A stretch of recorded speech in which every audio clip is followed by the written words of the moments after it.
కాకినాడ జిల్లా తుని సిహెచ్ అగ్రహారంలో అదృశ్యమైన చిన్నారి జ్ఞానేశ్వరి ఇంటికి రాష్ట్ర బాలల హక్కుల పరిరక్షణ కమిటీ చేరుకుంది. జ్ఞానేశ్వరి తల్లిదండ్రులను కమిటీ చైర్మన్ సూర్యనారాయణరాజు పరామర్శించారు. జ్ఞానేశ్వరి కుటుంబానికి అన్ని విధాలుగా సహాయ సహకారాలు అందిస్తామని భరోసా ఇచ్చారు.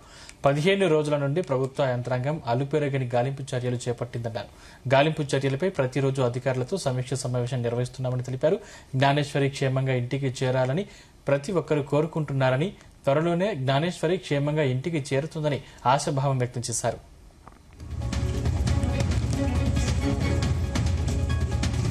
పాప మిస్సింగ్ అయ్యి ఈ రోజుకి 14 రోజులు అయినను కనిపించకపోవడం అన్నది చాలా దురదృష్టకరం.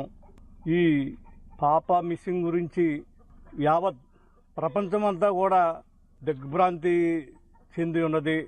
ముఖ్యంగా జిల్లా యంత్రాంగమే కాకుండా స్టేట్ వైజ్ మొత్తం అన్ని డిపార్ట్మెంట్లు కూడా పాప మిస్సింగ్ అయిన ఆ టైం నుంచి కూడా ఎంతో శ్రమపడి ఈ 14 రోజులు అన్ని వైపులా కూడా విశ్వ ప్రయత్నం చేసినా ఇప్పటికీ జాడ తెలియకపోవడం అన్నది చాలా బాధాకరమైన విషయం.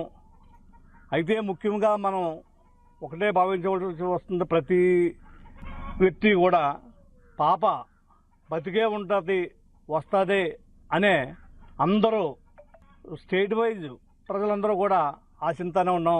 మరీ ముఖ్యంగా మన జిల్లా ప్రజలంతా ఎదురు చూస్తూనే ఉన్నాం.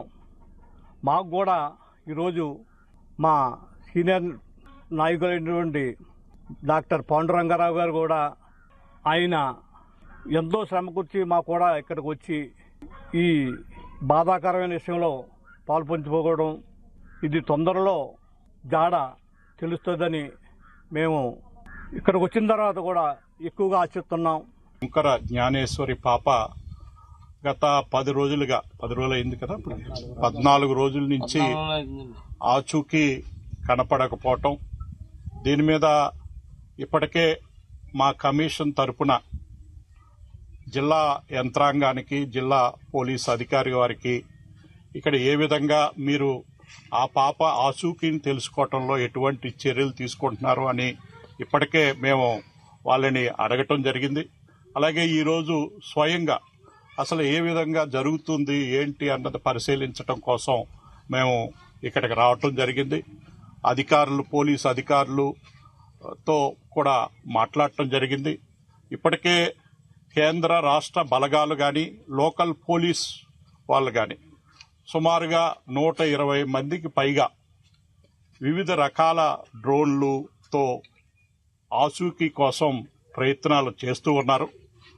ఇప్పుడు మొత్తం ఈ చుట్టుపక్కల సుమారు 1000 ఎకరాల స్థలాన్ని ఫోటోలు తీయటం, జల్లెడ పట్టడం జరిగింది.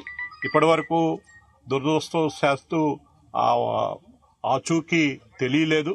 కానీ పోలీస్ వ్యవస్థ పగడ్బందీగా ప్రయత్నాలు అయితే చేస్తూ ఉన్నారు.